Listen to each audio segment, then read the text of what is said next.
Hi, I am Leanne Dahl, and I am one of the co-authors on the Bjorem speech story cue card deck along with Shannon Werbekeys.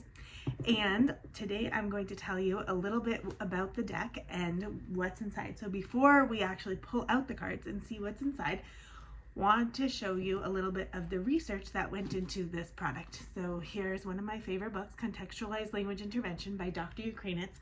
Lots of good ideas.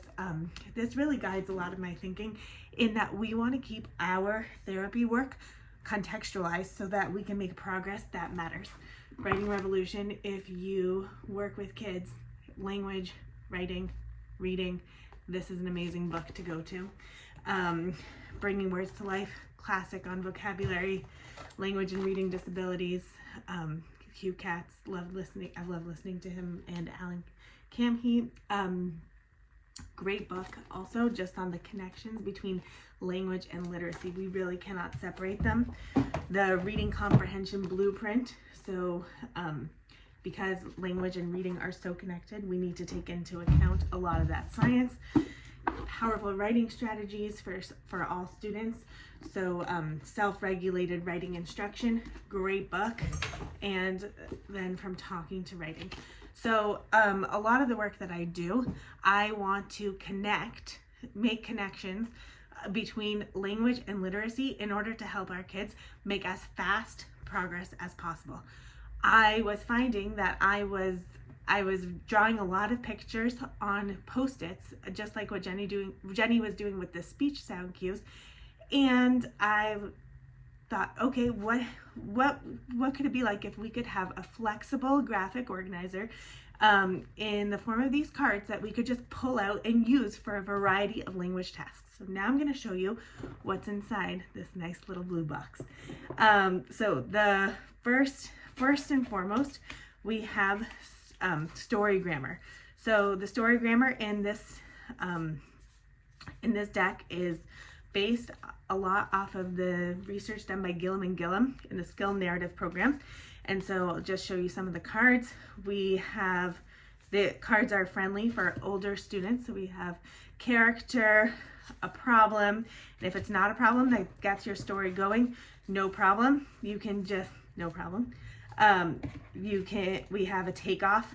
So the takeoff tells us what got the story going. Each card has a guiding question for the clinician when you're reading it. So you can use this to help your students and prompt them. What was their problem in the story? What got their story going? Why are you talking about it? Then they can talk about the plan. What was the plan? So talking about how the pilot has a plan to solve the problem. How are they feeling about that initiating event, that initial event? What was their internal response? Based on the plan, what action did they take? We have 2 plan cards, 2 action cards for multiple different options that you can have. And then you can choose, we're flexible. You can choose what's the landing in the story, how did it end, or what was the solution? What was the solution to the problem? How did it end? So just some graphics. I like these cards because my older students, I work with a lot of older elementary, middle school students, they don't mind these cards because they don't look babyish. They just serve as a good cue.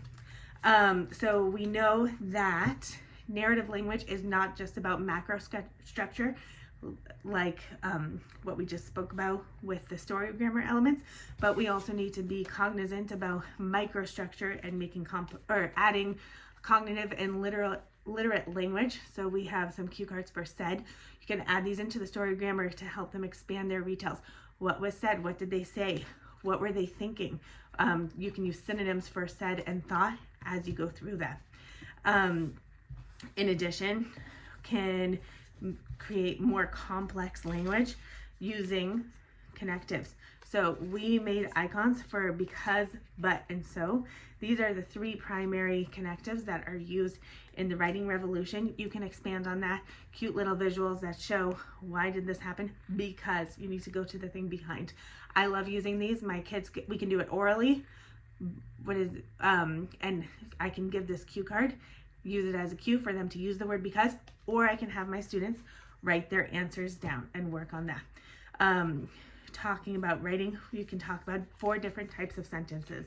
So a lot of times after reading a passage or after reading a story with my students, ask them to just quickly build their comprehension, can ask them to create different types of sentences based on it. Gives me a good idea about if they understood what was happening.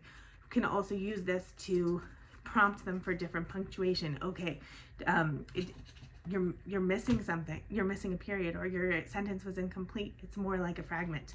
Do you need a question mark or an exclamation point? What would be the best punctuation for your sentence, and how can we guide you in order to be producing those complete ideas? The deck does not just stop at narrative language. A key way to help our students develop their comprehension is by helping them identify text structure. So you don't need to necessarily draw or pull out a lot of graphic organizers. Here's just a quick cue. Is it describing? What is described? Is it a problem solution? Compare and contrast. What are we comparing and contrasting? Is it a chronological? Is it about somebody's life, the timeline of what happened? And or is it cause and effect? Guiding questions here, it says what happened, why is it happening, what caused it? So you can guide comprehension and also guide their retell. Some quick sequencing can incorporate into that. First, next, then, after that, last. Help them with their different steps. I love these ones, the part of a sentence. So working on a lot of summarizing. I do a lot of summarizing with expository text. So it can be asking, okay, so who was it about? What did they do? Or sorry, what did they do? What did they do it with, or what did they do it to? Where did they go? So we have parts of a sentence, and you can use these to combine them into summary sentences, or show that sentences can be in different orders. Also have some vocabulary. So to help with vocabulary, again, you can use these however you are already doing your therapy. Just incorporate them as an extra cue. So here we have an example, synonym, an antonym, define. We want our kids to be thinking about language, and we can give them cues verbally by using a picture, fade the cues, and see where it's going to go. There's a few cards in here that I'm not holding up. Finally, this goes along with that describing story, that describing text structure. You can also use this with any kid to describe vocabulary. So we have composition, what color is it, what are the parts, what are the size, how many, category, sounds. So quick visual to help our kids describe words, build their semantic feature analysis abilities. We can use it. I like having my kids write on tables because they don't mind it as much sometimes as writing on paper. Use it with pictography, and set that up as a web. Some comprehension strategies that we have. What do you already know about a topic? What do you want to know? And what do you want to learn? I like putting these on the table, drawing a few columns, and can also work on inferencing. So what do you see and what do you know? I love that these are just in a box. I can just pull them out, I know what's in there, and then use it in flexible ways. And then we just have some generic beginning, middle, end cards that can help with early sequencing. I use this a lot for phonemic awareness too, when I'm not going to pull out a specific sound or spelling words, do a lot of language and literacy. So that was a quick little summary of what is in the story card, cue card deck.